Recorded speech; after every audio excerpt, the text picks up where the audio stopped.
Live, so I'm just going to give it a few seconds.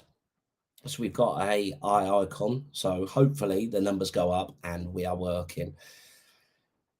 And I was going to say Baz is out filming. Yes, we're working, so definitely got some people watching. Baz always tends to film the days that I'm doing live, so I'm always a little bit nervous.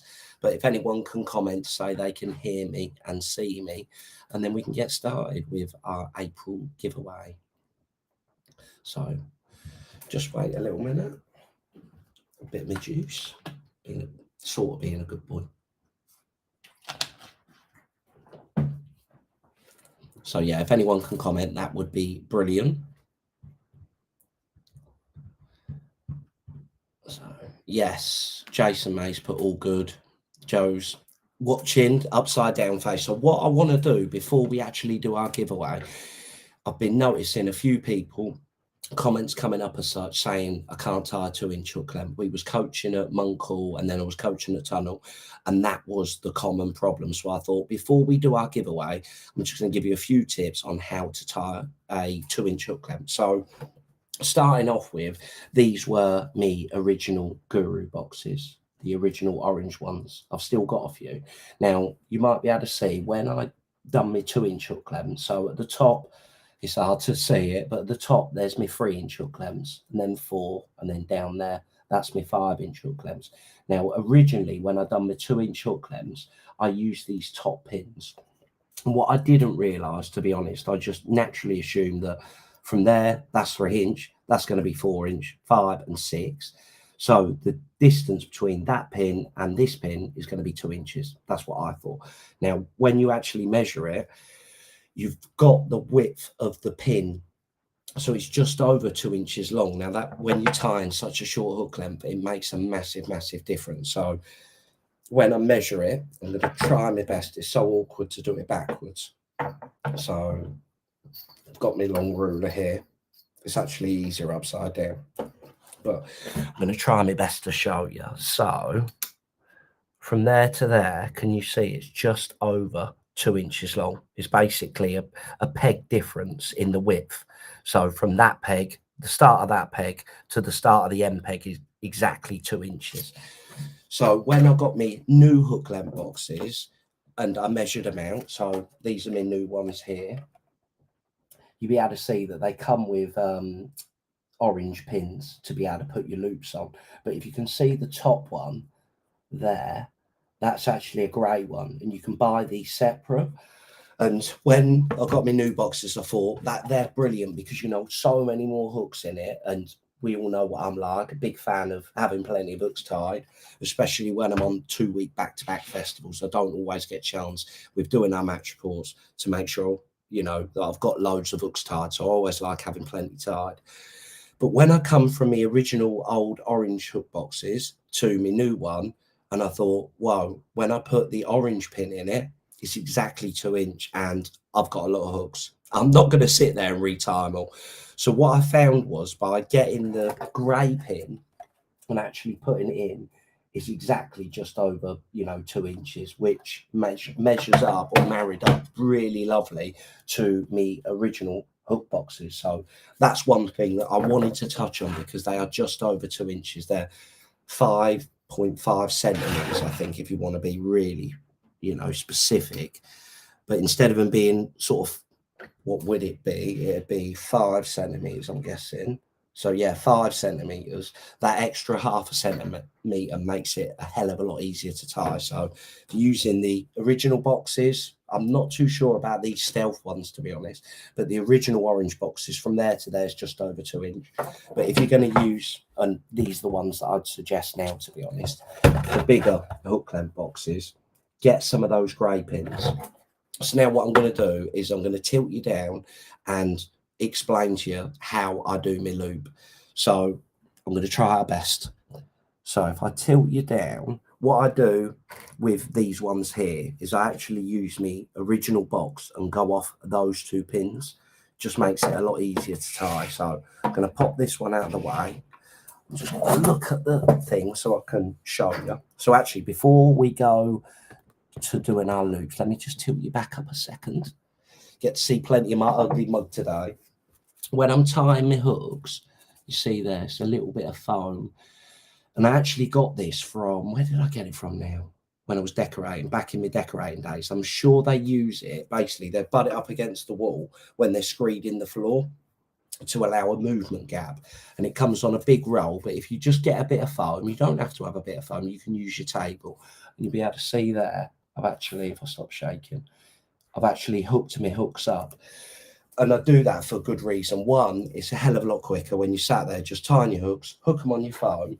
But also, when it comes to getting your hook lengths under the right tension, my first one, depending on the line you use, i.e. the diameter, the stretch of it, my first one that I, when I'm going to do my loops, is almost like my testing one. So just to check that whether it's sometimes, if they're, let me tilt you down, I'll try my best to explain it now. So sometimes when you take it off the pin like so, and you do your first loop, and when you go around, sometimes when you do your loop and you go to put it on your, your pegs, it can be too loose. Now, if it's too loose, if you just pull that tag end before you pull it off, so you're making it really tight, and then likewise, if you're trying to put it on your pin and you can't get it on your pin, then before you take it off, so wrap it around. Before you take it off, what you can do is pinch it together and use your finger to hook it on the hook and just take it off literally 2 or 3 mil. And by doing it like that, let me just tilt you back up again. We're going to be up, down, up, down. But by doing it like that, when you've done your first one, if it's under too much, you can't get it on your pin, then when you go to release it, just take a mil or two off, and then every one will be exactly the same. Likewise, if you put it over your pins and it's saggy, it's not under enough tension, and then just pull the tag end a little bit tighter, so basically you are shortening the hook length ever so slightly. Just pull that tag end, and then when you pinch it and release it, every one will be exactly the same. And it definitely depends on the line that you're using, the length of the hook length you're tying. As a general rule, I would say the lighter the line, the more you need to pull it a little bit to get it under enough tension, and the thicker the line, so the stronger the diameter, the more you might need to take a mil or two off the hook end just to make it ever so slightly longer, because that way when you form your loop, I'm guessing it's because of the thickness of the line, when you form your loop, that offsets it, if that makes sense. So trust me, just give it a go. It's dead easy to do. So I'm going to tilt you down now, and I'm going to do our 2-inch hook clamp. So let me pop you down there so you should be able to see. So my first one, exactly what I was saying, is my tester. Right, so I'm not going to tilt you back up again. So the biggest thing you'll find with your loop ties now is you either get one like this is a ringer's one, where you've got a fat end and a thin end, or if you're old school, the original Sensors loop tires. Now, I like this loop tire, to be honest, when I'm doing my 2-inch hook clamps, and then I use my ringer's one for 3 inches and bigger, and I just use the biggest one. Again, when it comes to doing the loops, I only do 1 rotation. Some people do 2, some people do 3. Personal preference. I just think the least amount of knot, the easier it is to constrict. So my first one is a 16 Super LWGs to 016. So I'm going to pop it around here like so. Now, what's important when I do this, you'll see my fingers move a lot, but I'm always making sure that I hold the same bit without moving it. So just under enough tension, use my finger to release the hook, and I'm going to do my absolute best to show you. So that's clamped there. I'm never going to let go of it. And then I slide the tag end, the tag end down to the hook like so. Let me see if I can show you the best I can a bit there. And then basically, if I hold it, I'm going to, like so, and you'll be able to see now there's one big loop, but I've still not let go.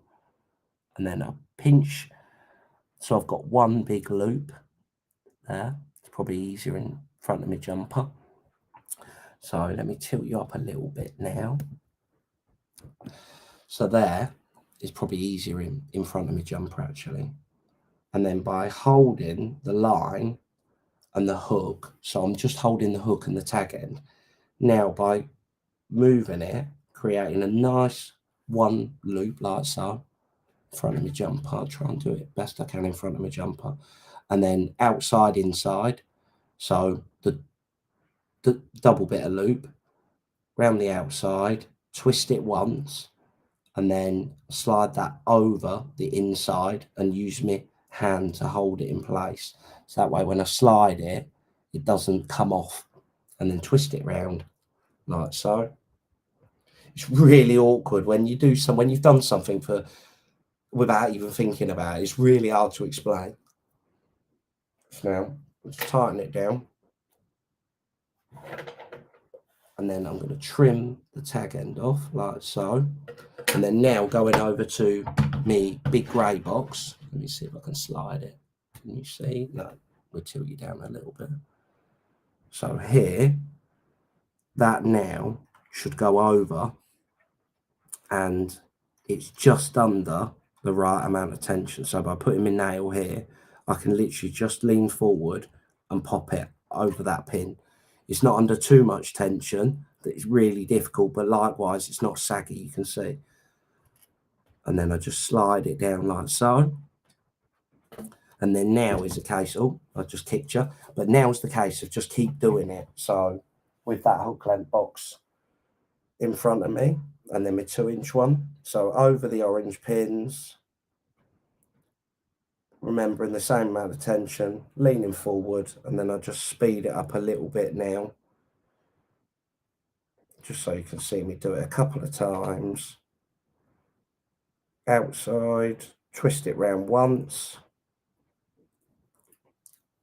through the inside. It definitely does help because I've got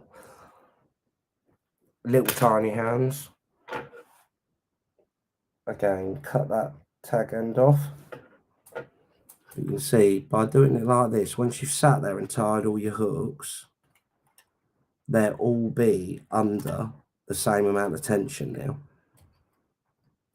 So again, like so, and I'll just do one more. I won't sit here and make you watch me do, you know, millions of them, but you can see that once you've done all your hooks, rather than tying your hook and then trying to remember the same amount of tension,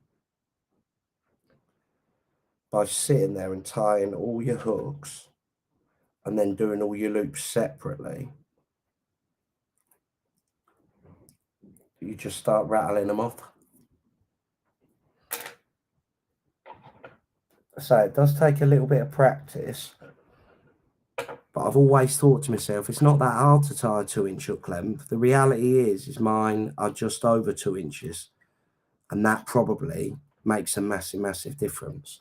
So that's our hooks. We can tilt you up again. This is the last time I'm going to tilt you up and down. But I just thought if I do it at the front, you know, at the start of the video, then anyone that's really struggling, they, instead of fast forwarding it just to watch the bit they want to watch, especially if you haven't won, you've got the bit that you need as such. But you'll be able to see there at the top, you know, there's all me. I should call them just over 2-inch hook lengths because that's exactly what they are. But you can see from that, it's not that difficult. It will take a little bit of practice.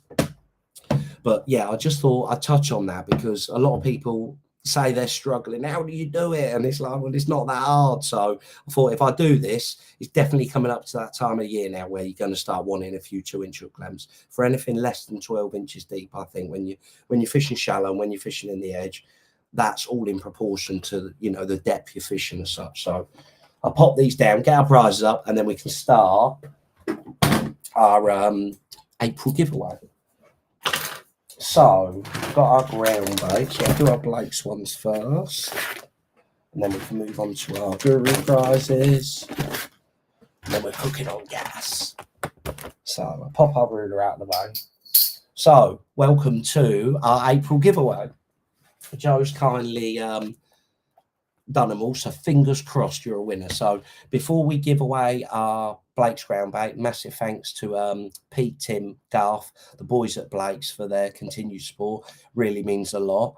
This month, what we're going to do again, I think it's similar to last month, might be the same, but with it warming up now, again, just trying to pick everything for the right time of the year. So to start with, we're going to, each winner, there'll be 10 winners. Each winner will win 2 kilos of our Commercial Masters pole mix. a kilo of coarse carb, the nice coarse mix, and then a kilo of fine expander, and a kilo of coarse expander. So what I'll do, put them down out of the way, give us a bit more room to move about, make sure I'm not banging stuff. So our first winner, ground bait winner, is Billy Marlowe. Massive congratulations, Billy. Our second winner is Mike Tommy, I think, Tommey. So massive congratulations, Mike. Our third winner is Dave Portus. Congratulations, Dave. Our fourth winner is Colin Green. Congratulations, Colin. Our fifth winner is Paul Rushdow. Congratulations, Paul. Our sixth winner is Ian Brown. Congratulations, Ian. Our seventh winner is Trevor Bernals. Congratulations, Trevor. Our eighth winner is Lee Ganderton. Congratulations, Lee. Our ninth winner is Paul Mangham. I hope I've said that right, Paul. Massive congratulations. And our last winner, our 10th winner, is Chris Russell. So massive congratulations, Chris.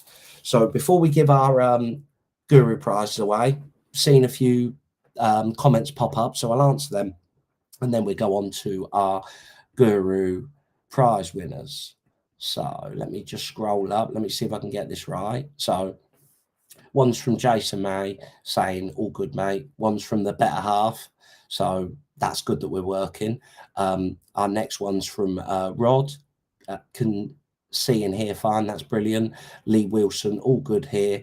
Mick Stamp, all good, mate. What I'm going to say is Mick, we're stopping at Westwood and it's Mick's 60th birthday. So massive happy birthday, Mick. Massive milestone. I'm going to say this, he don't look 60. When we were at Tunnel, he eats so well. He's so fit for his age. If I can get there looking like that, I'd be made up. So from all of us at Match Focus, happy birthday, Mick. So our next one is from Doug Earl, all clear, which is brilliant. Martin Bell, if I don't win soon, I'm setting my dogs on you. I'm not telling you where I live, Martin. One's from Terry Swan, afternoon, Paul. Scott McGee, that's my tunnel hook lengths you're doing. Yeah, Scott's getting a lot better. I'm keeping up to date with his progress. He's doing amazing. So that's brilliant to see, Scott. And then next one's from Ian Kent. If you can do 2-inch with my sausage fingers, anyone can. That's dead right. It's just practice. Practice makes perfect. And then one from Nick, afternoon. And then Mark Elliott, hi, mate. So that is brilliant. So moving on to our Guru winners, again, before I give them away, massive thanks to Adam Rooney and the boys at Guru for their continued support. It means a massive amount.